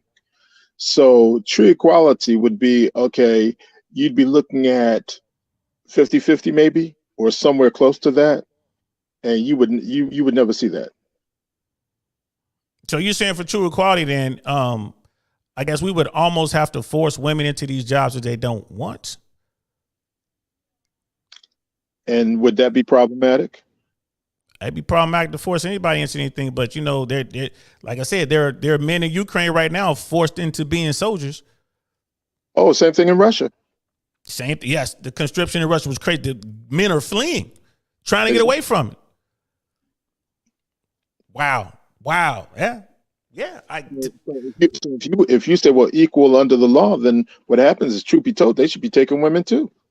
Yeah, truth be told, they should have to register for the draft. They should have to women should at 18 have to register for selective services just like men do. I mean, honestly though, and that's to my what I was saying is, like, if a guy has to do it, a woman have to do it, especially if we're supposed to be equal like that. I don't understand why women don't have to register for selective service. We know throughout history that women can indeed fight. Go back and watch our show we did about the warrior women throughout history. Women can indeed fight. You know what I mean? Like, I want to say the first female ace World War II fighter pilot out of Russia. You know what I mean? She had 5 kills. You know what I mean? They had snipers, like Russian snipers during World War II was just getting busy. You know what I mean? Some of the most lethal snipers in Eastern Europe were Russian, well, Eastern European, and they were really good at their job. You know what I mean? They killed a lot of Nazis. You go into modern times, you look at the Vietnam War, a lot of women fought against Americans in that war. You know what I mean? They also fought against the Vietnamese, North Vietnamese. So, yeah, I guess I hold on to the theory that we all should be equal. And let's see, Adam was saying, he added a couple things. The gender dynamic is just not fair, which is the issue a lot of feminists don't understand. I agree with you there, brother. Under law, men have actual fewer rights. Yes, there are a lot of rights and privileges that women have, but I can't think of any that men have that women don't. I have to agree with you there. And shout out to Myron Gaines. He talks about this all the time. If true equality existed, capitalism wouldn't exist. You lost me there, bro. I don't understand that part. Brother Hayok, you understand that part? I think what he's referring to is that your GDP would go down because women aren't builders as a group. And so because as a group they don't build, what happens is that you'd have a lot of social programs for society, but you would have no way of producing for them. Okay. And Adam continues, he said, communism is based off the idea of equality, and that failed. Socialism as well, like one for you, one for you, one for you. We know that shit doesn't work. There has to be some sort of reason for me to go out and build a bigger and better widget. If I'm only going to get paid what everybody else is getting paid, why would I delve into that? Exactly. You know what I mean? Brother Smeebles, I agree with the guest. True equality is 50-50 or as close to in everything, not just the things that give women more power. That's what's up. Brother Smeebles continues. We are equal as humans, but have different roles in humanity. And that right there, I can agree with 100%. That, you know what I mean? Shout out to you, Brother Smeebles. That's what's up. So yeah, we kind of gone off on a little tangent here, but yeah, I see what's going on. It is what it is, bro. You know what I mean? It is what it is. I'm gonna bring the video back up, man. Let's see if we can, let's plow through the video real quick, and we'll get through this video, and then we'll probably shut it down because I just won't have time for the next video. But let's check this out. Unless, Brother Hayek, you have anything you want to say before I start the video? No, go for it. All right, here we go. Perhaps more cynical people will say that he's only trying to seem more moderate now and less misogynistic because he's been banned from everywhere and he wants to get back on platforms. Basically, for every quote that Piers Morgan brings up, Andrew Tate's message is essentially, yes, I said those things and I still believe them. However, I probably would phrase them differently now with all of the attention that is on me than I used to. And he did pull the I'm sorry if you were offended shtick, which is like not a real apology. And he says outright that he's not really sorry for the things he has said, and he still ultimately believes them, but he says with great power comes great responsibility, which is true, and that because he has this huge platform now, he would be more careful with the way he says things. With that being said, let's see the first quote that Piers Morgan has a problem with. And we're gonna jump right back there in a second. I just wanted to read Adam's chat right real quick. I think it's TBF, to be frank, or Lauren Chan is goated, brilliant source. Hey, thanks, bro. Like I said, I just discovered her recently. I might have seen one or two of her videos over the past couple of years. Honestly, I don't think and just clips. So I'm definitely gonna go back and explore her page. I see where she's coming from. I correct me if I'm wrong, but I believe she's more of a traditionalist. Correct me if I'm wrong. I'm not gonna say like she's far left. I'm not gonna say she's right. You know what I mean? I think she's moderate from what I gathered. Just a couple quick things that I saw. And that she's kind of a traditionalist. So correct me if I'm wrong, bro, but we'll continue with the video.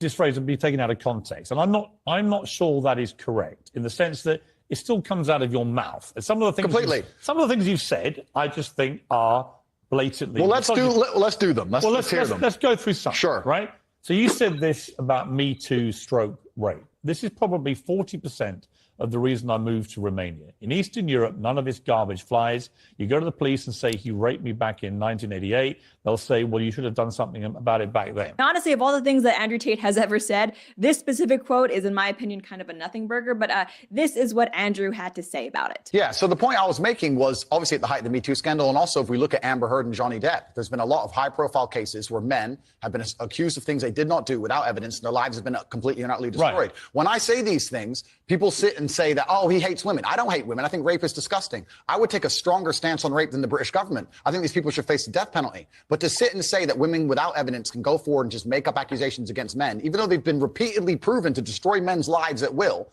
is absolutely and utterly. What about a woman? I think that was a pretty good explanation from what he said. Again, I didn't even think that quote was that salacious. And Piers Morgan, funnily enough, also seems to accept what Andrew is explaining at face value. But where he harps on him is something that bothers me. Throughout this entire interview, Piers Morgan seems to be blaming Andrew Tate himself for people who have taken him out of context. And I wanted to pause it there.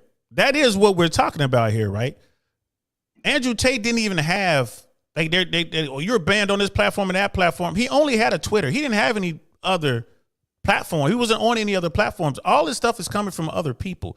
What are your thoughts on that, brother Hayoka? Well, my problem with her initially is simply this. She said for Andrew Tate to seem less misogynistic. And that's when you first started her video.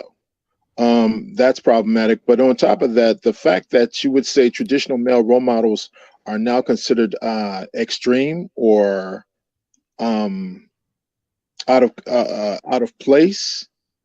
It's kind of like, so what are you planning on putting in place of this?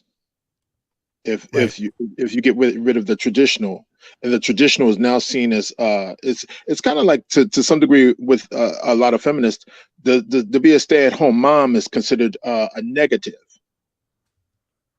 Right, and that it's aberrant. Right. You know, I did a video about that. They talked about what do they want to replace it with, and there's a podcast out there called Man Enough Podcast. They want to replace it with content like that, where you have a bunch of guys who are like, oh, you know, you need to cry more, you need to be more, you know, you need to be more feminine. You need to basically do, and I'm paraphrasing, but it just comes off to me as just like the male way of doing things, being tough, being stoic, manning up is wrong. You need to be more emotional. You need to cry. You need to share your problems with your significant other. That seems to be the narrative that's being pushed. And I just can't, I was like, you gotta be careful with that. And my take on that is you need to be careful with that. But I think that's what they want to, and when I say they, I'm talking about mainstream media, society at large. We come to a place here in the West where this is what they want. We want a softer, kinder man. Look at what they're doing in the military. You know what I mean? I saw that in the military when I was in. They're bringing out this thing called stress cards. Well, you feeling stressed, you can hold your card up and no one can yell at you and you get a timeout. You know what I mean? Kids would show up with these stress cards in the unit. Talking about I'm stressed, man. Give me that card. I burn that card right in their face. You know what I mean? Pick up your gear and follow me, man. Ain't nobody on this stress. What the hell you think war is? War is stressful. But it's also a reproductive strategy in the sense of saying that more feminine men weed themselves out of the gene pool. And so if you follow the, be more emotional and all of that with women and things like that, women don't like that. They don't like it themselves. But they say they do, and that's the problem, right? Because they're putting this out there. They're saying this is what we want. So dudes are doing it. Yes, but you're getting this information from somebody who processes information emotionally first. And not thinking. If you ever notice, women use the word feel, men use the word think. And so what happens is that even when you look at little boys manipulate the environment, which is non-emotional, as opposed to face-to-face interactions like little girls do. And it's not to be, I hope it doesn't come off as strange, but this is what you see a lot of. Whereas boys would manipulate the environment and say, well, I want a truck or a fire truck or something like that. Little girls would say, well, I want a doll. So when you see this writ large, what happens is that as society, as the men and women get older, the women say, well, I want somebody emotional. Well, the thing about it is that's not their first choice. That's somebody who's weeded out. Yeah. Yeah. I mean, I can see that. Brother Quincy, I say we need to be more like Vito Corleone. Never reveal to a woman what is troubling, for women can't handle the rigors of men. I mean, you know, like I said, some can, but they don't want to. I mean, that's a burden that most women would love to put down. You know what I mean? Why carry that burden of being the head of the household? Why carry that burden? But those women who say they want to do it, fine, go ahead. Give it a shot. Brother Quincy. They can't do it. They can't do it. Remember the feminist who just did that recently, who deleted herself? Yes. She tried, but she said she was emotionally scarred because of it. Yeah, she said that she came to the point where she hated women. She was getting to the point where she actually hated women. And we're talking about this. This is a woman who disguised herself as a man. She was a transgender person. I always get it confused, but she was a woman who wanted to be a guy or whatever, related to, or whatever the term is. So with a little help, they really helped her, look more, get manly features, and they, did what they had to do. And she was going to do this for, I think, 2 years, live as a man and then kind of report on it. But she got maybe 18 months in and she couldn't do it anymore. She said she got to the point where she saw that women were far more harsh to each other than men were. Like, men were more welcoming, and like she was welcoming as one of the boys, and they were there like to help her out through her struggles and this and that. Yeah. And then she went on to, she deleted herself. Just kind of scarred her in such a way she deleted herself. So that's kind of crazy. Brother Quincy, KS alluded to this pressure is made for shoulders, not hips. Yes, Kevin did. I'm going to catch up with these chats real quick. Adam, the whole idea of having the other half is that your significant other completes you. Cheesy to say, but it's true. And I'll jump on. I'll co-sign on that, bro. A female is naturally more emotional. Therefore, it would make sense to act like that. All right. That's cool. Thanks for that comment. Brother Quincy, I say we need to be our nature, men, unapologetically. Yeah, there's some dudes who don't know how to do it. Brother Smeebles, I paid $35,000 for a business accelerator with a very well-known and respected person who has receipts. There is a lot of get into your fields on the personal development. Yeah, there was a lot of get into your fields. Yo, bro, that's crazy, man. Did you get your money's worth? Is what I guess the question I want to ask. Let me know if you just get your money worth. Adam, women prioritize emotions over logic. Men prioritize logic over emotion. Opposites attract, and they can't switch roles because biology doesn't care. Right? I agree with you there, brother. And Brother Smith was thinking of it now, the women who do so much better than the men, but the men, there were pussified, and I couldn't connect with others because there were no real men. All right, I feel you. That's what's out there, man. Dudes are going to gravitate towards whatever they need to gravitate towards to get the other sex, right? So this is their game. So a dude will put a bun on, they'll put a man bun on and all that kind of stuff, bro. They'll do that. They'll put the man bun on. They'll play their guitar and, you know what I mean, wear organic shoes or whatever they got to do to get the Foxy Brown. I don't know if these guys really buy into it, if it's just their game. And then you have those guys at the bottom 80 who are like, well, it works for this dude, so let me do it. And in the process, we just lose men down the road. Brother Hayoka, what are your thoughts? I think that because of the way our bodies are wired and our brains are wired, men have bigger brains, but they're not as heavily integrated as women, as the females. And so what happens is that they view things, as pointed out in the chat, from an emotional perspective first, and then a rational viewpoint. Men, we view it rationally, and then we might get emotional about it, depending upon how close it is to us. Like, you might cry over your mother because if she's sick or dies or something like that. But other than that, as a group, we don't do those things. So to some degree, the reason why you're seeing what's happening in regular society is that the traditional role models of males are being ostracized. And nevertheless, even though they're being pushed to the side, like Andrew said, traditional role models, what happened is women desire those over what you're looking at coming down the pike, a feminized male. Yeah. I can see that. I mean, again, people will say one thing and really want the other. And if society is saying that, you know, the traditional masculine roles are toxic, okay, fine. Then the young people are going to be like, oh, that's toxic. And they're going to run away from it. Okay, that's fine. But again, when it gets bad, when the defecation hits the oscillator and someone's trying to break into your home, you're going to want that toxic male, you know what I mean, just going to go grab his weapon or do what he got to do to protect you and buy you that time to escape.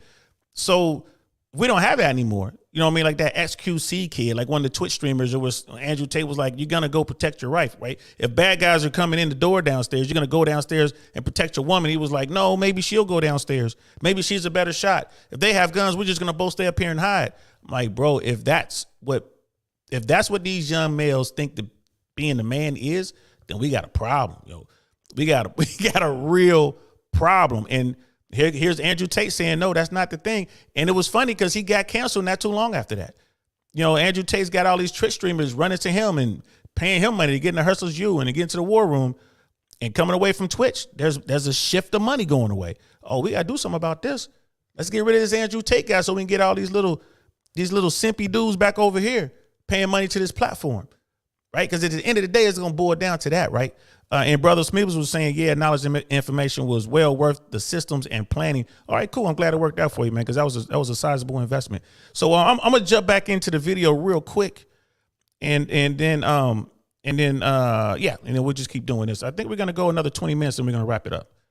People who have misinterpreted what he has said. And don't get me wrong, we should all strive to be as clear as possible in expressing ourselves. But at the end of the day, there's only so much you can do, especially if you are going on hour-long podcasts. I mean, if someone takes 10 seconds of what you said, you're not really responsible, in my opinion, for people then misunderstanding you. That's on them to go and seek out the rest of the information. They probably won't do that because we're living in the age of TikTok, but that's not all Andrew Tate's fault, in my opinion. And we have more clips to go over, lots more to talk about. But first, I do want to say a quick thank you to today's sponsor, Health with Lauren. Have you ever...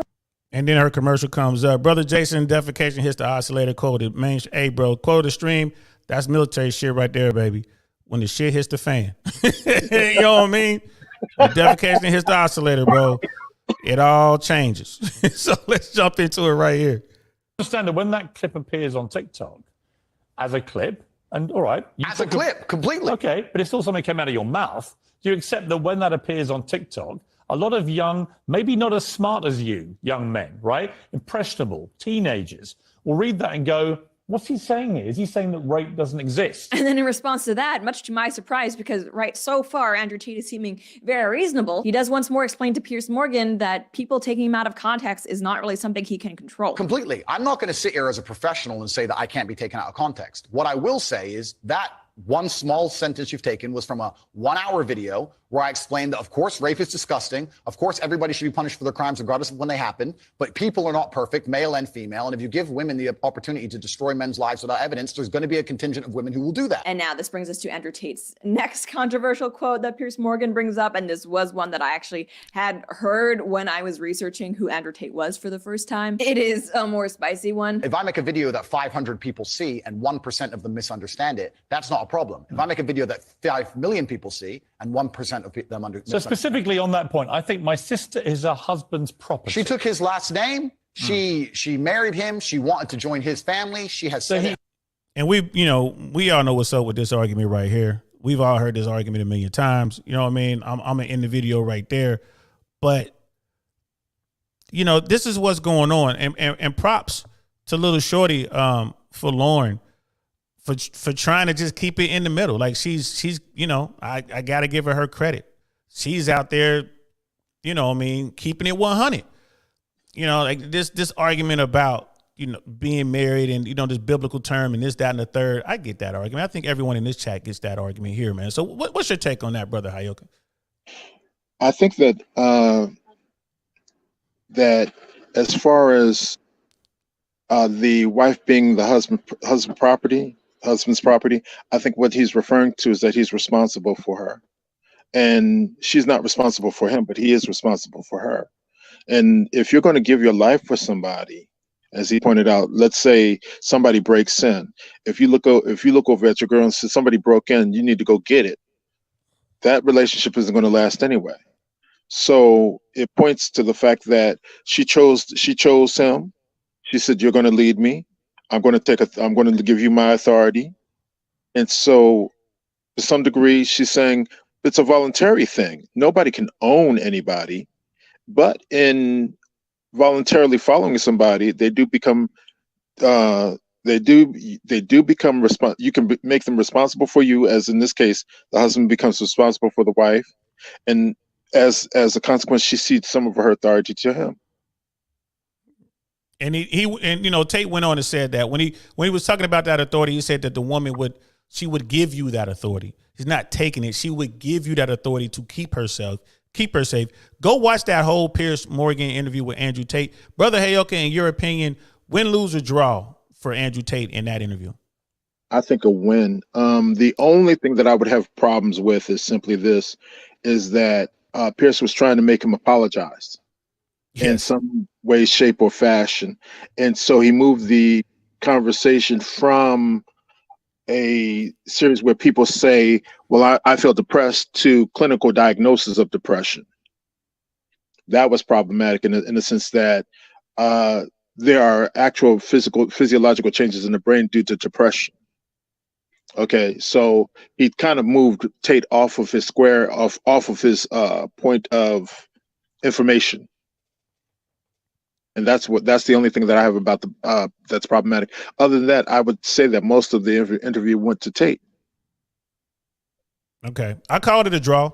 You know what I mean? And but I get your point on that. And there's people I've talked to that said that Tate lost, but I'm having trouble finding videos. If anyone can find a video of a content creator who's kind of doing what we're doing here, reviewing this whole thing, and they called it an absolute loss for Tate, please send it to me, y'all. You can hit me on Instagram. Let me put the ticker up so y'all can see the Instagram. Yeah, man, let me know, because I'm trying to find that. And I want to hear the opposing view. Because for those people who say that Tate absolutely lost, I'm calling it a draw. I think Tate could have been a lot better. I think Brother Tate could have really hammered home some good points, but it's kind of like he was a little taken aback by Piers' attack. He wasn't quite ready for it. And again, like Tate says, ultimately he's responsible for every move, right? When you're talking about making the best move on the board, Tate comes from a chess background. It is what it is. If you are seen as the winner and or loser or a draw, that's on you as an individual. But yeah, I like your point though, bro. I do like your point. That I get where he's coming from when he talks about depression. There is clinical depression. I was on Black Man Unfiltered Networks. We was talking about this a couple days ago. There are so many people running around here saying that they're clinically depressed, and they're not. They haven't been to a doctor. They're just sad. They're just upset with their situation in life. And Tate was speaking towards that. But yeah, there is clinical depression out there. There's people who get hurt. There's PTSD. I get all that. You know what I mean? I get all that. But it just, not everyone. It's kind of like with the obesity epidemic. You talk to somebody who's, like they're 5'6" and 350 pounds. Well, I have a thyroid problem. Do you? You have a thyroid problem, or you like fried chicken? You know what I mean? Like, which one is it? Everyone's saying I have a medical condition, but in reality, no, you're just not disciplined enough to stop shoving food in your mouth. Or at least in a poor country, in which case, if you were living there, that weight wouldn't be there. It wouldn't be there. Only in America where you see obese folks who are poor, bums, homeless. Only in this country. Why do you think people want to come to America? I can come to America and be an utter failure and still be fat, bro. When they send me off to the far reaches of the globe, when you saw someone who was like destitute, bro, they were destitute. You know what I mean? They man, I'm telling you, I didn't see not one fat homeless person in all these countries I went to. Not one. I don't see it in Colombia. I've never seen it. I didn't see it in Japan. I didn't see it in China. You know what I mean? I didn't see it in Egypt. I didn't see it in Saudi Arabia. Only here. I've seen it here. Yeah. You know what I mean? Brother Smeebles sent you a video on someone who thought Tate lost, haven't watched. I appreciate that, bro. I'm gonna check that out, and I'll probably be back tomorrow with a part 2 on this, because I'm definitely I want to do that. I want to check that out. So, last thoughts, brother Hayoka. I think that Tate I think he did a really good job, except for the point where he seems like a little bit apologetic. But he's correct enough in saying that as the number of people have looked at him, certain things he might not have said the same way. But then again, to me, I think that a wise man changes his mind often. And as he gets bigger, what happens is that he will be more circumspect in the way that he expresses himself. You think Tate's going to get better or worse as he moves along? I think it's going to get better. I think what's going to happen is that people are going to polish his image and make it so that he's more. I hate to use the term Teflon Don, but that even this interview with Piers has put this issue to some degree on a mainstream way. Yeah, I agree with you. I think he's going to get better. I think he's going to get a count. I think he's going to treat it like he treats everything else. He's going to train. It's a different type of training, but training nonetheless. Yeah. I think just look at this as one of those fights you have to have on your way to the title bout. And I would say that CNN or proper BBC, one and or both, I think that's the title fight. And you get in there, and then Tate can say what he has to say. For all those, I'll just leave it there. Yeah, brother Helka, man, we gotta get on here, man. I definitely want to bring you on and do some. I want to do some nerd stuff, bro. You know what I mean? People are like, I want to do some nerd stuff, man. I want to do some geek stuff. And I'm trying to find a suitable topic, bro. So I'm gonna be hitting you up, man. Thanks for popping up, man. Shit, I'll see you soon. For sure. Thanks for having me. Always a pleasure, man. Peace. Peace. You know what I mean? Brother Smeebles, in Japan, in Japan has a law stating you can't be fat. So you can't be fat by law in Japan. Boy, imagine if we had that law here. Jails are already packed. There'd be even more people up in there. Even more. The metabolic law, which came in effect in 2008. I mean, I ain't gonna lie to you, man. America could benefit from some sort of law like that, just for health reasons, man. There's a complete strain on our healthcare system. And we're going to feel the effects of this thing moving forward every 5 to 10, 15, 20 years because America's getting bigger and bigger, man. We're unhealthy. So not only it's affecting our military, our ability to protect ourselves, but it's affecting us as a people, man. It's just people are just unhealthy, bro. They can't, diabetes and heart disease and all this other kind of stuff, like the all that weight on your joints. You know what I mean? If you've been obese since you were 9 years old, just think of all that weight and the stress that's on your joints and stuff like that, man. We need to do something in this country about that, man. We're allowing people to literally eat themselves to death because we have so much in this country, man. So I don't know, man. Maybe Japan's on to something. So, all right, man. My final thought on all this, man. I call it a draw. I think and like I said, I'm an Andrew Tate fan. You know what I mean? What's up? Shout out to you, brother Tate. You know what I mean? I look forward to the interviews that are to come, and I believe that brother Tate is going to actually do the work. I believe he's going to get himself a media team. I believe he's going to take this serious. He's going to train like he trained for all those fights he had and for all those titles that he held and everything else that he's done. I think that's what he's going to do. I do believe that these interviews are going to get better from brother Tate's standpoint for all of the top G fanboys out there, all the people who love him. I think, pay close attention, and we're going to revisit this interview. Let's say after he gets the CNN or BBC one, and we can compare the two. But I really think that I think Andrew Tate's going to get better. As far as being canceled, that's all bullshit.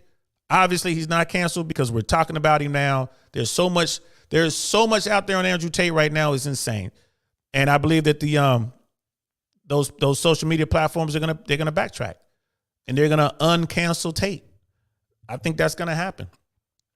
You know what I mean? So, brother Smeebles, it doesn't put you in jail, but you need regular checkups, and if you hit the overweight range, they put you on a system to lose it. And if you don't, there is re-education. Wow, that's hardcore. But you got to do what you got to do, man. And thanks for that, bro. And I'm going to look up that, I'm going to take a look at that video. Thanks for sending that to me. And I'll probably be back tomorrow or maybe by no later than Thursday. And I'm going to react to that video because I've been looking for that. I want to, look to somebody to say that he got crushed by Piers. Piers looked real emotional. He was erratic. He was all over the place. He was blaming Tate for all sorts of stuff. He introduced a little girl who deleted herself, which was horrible. Over social media, it was absolutely horrible. He was bringing in the Sandy Hook stuff. Like, he just seemed like a bitter old guy. And instead of just taking an opportunity to find out what this dude is talking about, he was trying to just dump all of the world's problems on Andrew Tate. This is my take on it. And Tate was trying to deflect and he was doing his whole thing, but because he's on the defense, because he's on his heels and he's trying to deflect, he's in the defense, he was never able to take the attack. He was never able to go on the offensive and really push his narrative, because we never got a chance to talk about men's issues. And that's one of Tate's big things. Never talked about, doing the work and becoming the best version of yourself. Never talked about that. Never talked about making money. Never talked about that. Never, He never talked about having your mind right. He never got a chance to talk about all that because he was just, deflecting everything. So it is what it is. Brother Hayoka, creativity thrives on problems. The health issues force technology changes. That's real talk. And I'm going to wrap it up right there, y'all. Thanks for rocking with me, man. I didn't even know I was going to do this show. But y'all know I got to do Monday through Friday, man. I got to do at least one show, at least one. Tomorrow we're going to have two. Jay Swans and I at 12 o'clock Eastern Standard Time, 12 p.m. noon. We're going to be talking about DeSantis and flying all those undocumented persons to Boston, to Martha's Vineyard. I think that's where you send them to. We're also going to be talking about what the right is doing politically, gearing up, getting closer and closer to November. So we're going to have that talk tomorrow at 12. And then at 6:30 p.m. Eastern Standard Time, I'm going to be jumping on the Foxtrot Sierra podcast. We're going to be talking a little bit about the Second World War. December 7th, 1941, a date that will live in infamy. We're going to be talking about that. So check us out over there, Foxtrot Sierra podcast. And y'all know what it is. I'm DL Saint. This is the DL Saint I Really Want to Know podcast, man. I'm going to talk to y'all later. Peace. Darn, that's the end.